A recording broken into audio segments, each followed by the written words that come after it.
are pleased to be joined by the author of this book right here, Why So Serious? The best, most complete book on Nikola Jokic. And Mike Singer, how long did it take you to author this, start to finish? I'd been working on this for about a year and a half, and it finally came out this past December, and the reception I've got from Nuggets fans, from people in Serbia, is incredible. I cannot thank you guys enough. Well, you deserve a ton of credit. I devoured this in a day, and it's been a while since I read it because it came out before Christmas, but there are so many interesting factoids. I thought I knew everything I needed to know about Nikola, but his childhood and how he had to be pushed a little bit into basketball. My favorite when one of his relatives said, yeah, you can do the horse, but you got to play basketball to do the horse. There are so many things that you would assume about Nikola, but you would have no idea unless I did this research, unless I went to Serbia, I went to Sombor, talked to people in his family, talked to his first coaches, his dad, his godfather, people who, frankly, we had never talked to. Altitude, I was at the Denver Post for 5 years, people we had never connected with, and the story was incomplete. I had covered Joker for 5 years at the Post, and I felt like I knew a fraction of his story. I think the public knew a fraction of his story, and that was kind of the challenge. Can I unearth more about this guy that is the best player in the world? Yeah, and getting people to talk is really hard. I mean, the reason why we didn't know much about Nikola is because nobody talks about him. And nobody speaks Serbian. Well, and you were able to do that. And look, I mean, we both worked at the Denver Post at different times. It's very, very difficult to get people to talk who don't want to talk. Talk about the process of getting people to trust you enough to be able to do a work like this. Look, when you go to Belgrade, when you go to Sombor, when you fly across the world, that shows a level of investment that I don't know how many people had ever done. Nikola and I had a good rapport, again, from those 5 years at the Denver Post, and I felt like if I did the requisite work, if I talked to the right people around him, people who he grew up with, his first coaches, earliest teammates, all the people in that vein, I trusted that he was going to give me the time of day. He didn't promise me, he didn't tell me anything, but ultimately when I went to him about halfway through the process, he agreed to sit down with me for what I think is the longest English interview he's ever done, which was 23 minutes long. Oh, yeah. And I cannot thank him enough because the stuff we talked about, he has never spoken about before publicly. I asked him almost exclusively about his youth, growing up in Serbia, stuff that he had never alluded to because people didn't know the right questions to ask. Well, there's so many anecdotes in the book. One of my favorites is he's a kid, he's a youth basketball player, he's at the free throw line, and Joker is coachable. He loves to be coached. He just doesn't love to be told stuff that he already knows. And he's at the free throw line, and what does his dad say to him? His dad tells him to shoot with a higher arc. And let me tell you, you do not tell Nikola Jokic how to play basketball. And this dude takes 2 dribbles at the free throw line, shoots it all the way to the top of the gym, and he basically says, Dad, I'm good. Don't worry about me. That's really good. Defiant. Yeah, no doubt about that. Well, what's your favorite part of that book?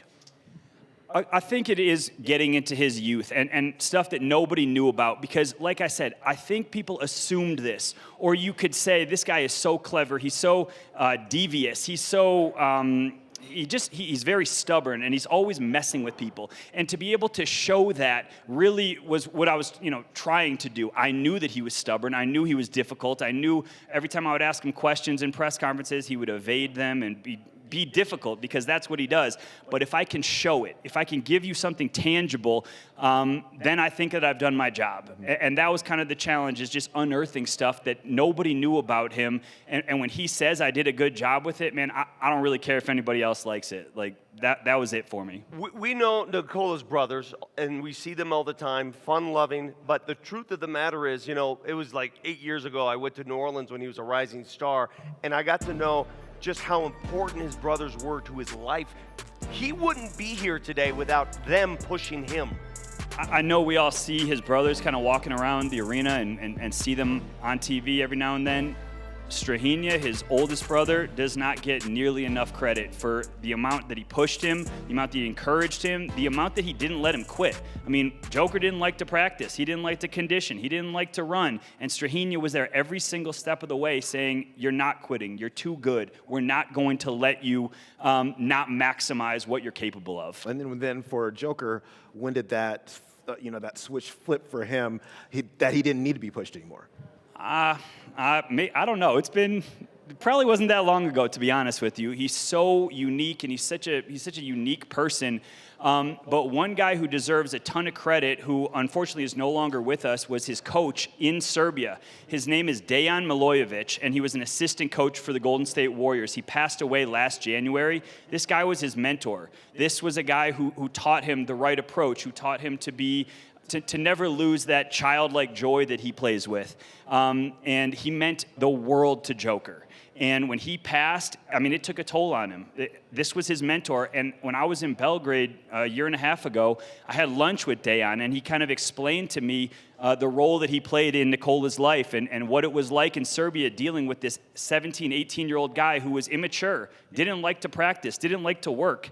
And this guy insisted. He's like, you're not going to quit on me. I'm not going to let you quit on me. And this dude was integral to the process. One more thought here, Michael, because this is the anti-NBA superstar we're talking about. He does not like the spotlight. He has to be in it, doesn't like it. I want to ask you about the burden of success, because Nikola Jokic carries with him not only the burden of carrying this team, this franchise, but a country. And that cannot be easy. How does he deal with that? He deals with it in a way that we're never going to know about. I think he internalizes a lot.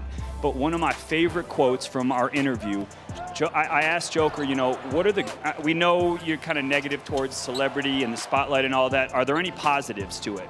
And he goes, yeah, one of the positives is I can get a seat at a restaurant even if the restaurant's full. What a wry, sarcastic, dry answer. And it's so telling about who he is. And he said to me, he goes, celebrity or spotlight and fame is one way of sacrificing yourself. He views it as that he's giving a piece of himself that he never necessarily wanted to give. It's just come with this territory of being an MVP, a perennial MVP candidate and all that. He never asked for this. This guy thought that maybe he was going to play in Europe.